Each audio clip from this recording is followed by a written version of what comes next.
Paano kung ang kambing mo umabot ng 30 kilos sa loob lang ng 4 hanggang 5 buwan?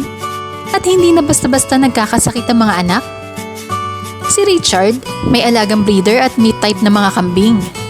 Dati, gaya ng ibang mga nag-aalaga, may mga challenges din siya sa pagpapalaki ng kambing.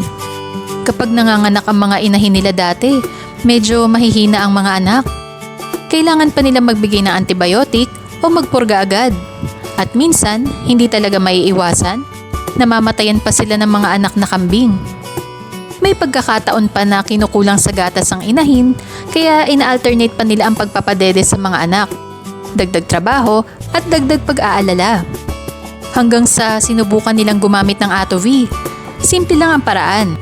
Sa isang timba ng tubig, 2 kutsarang Attovy lang ang hinahalo. At pinapainom nila ito sa mga kambing lalo na tuwing hapon.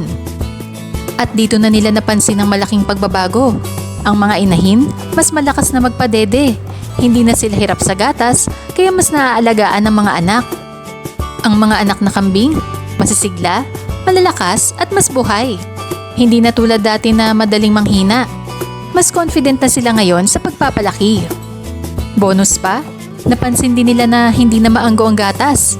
At kahit ang dumi ng kambing, hindi na rin mabaho simula nang gumamit ng Attovy.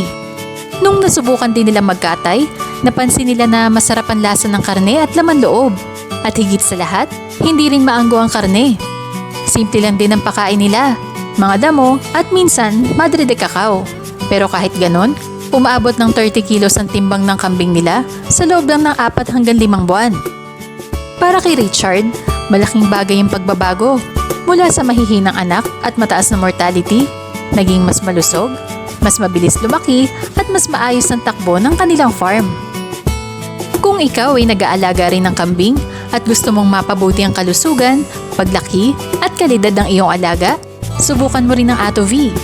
Message ka lang sa amin para malaman kung paano ito gamitin sa iyong farm.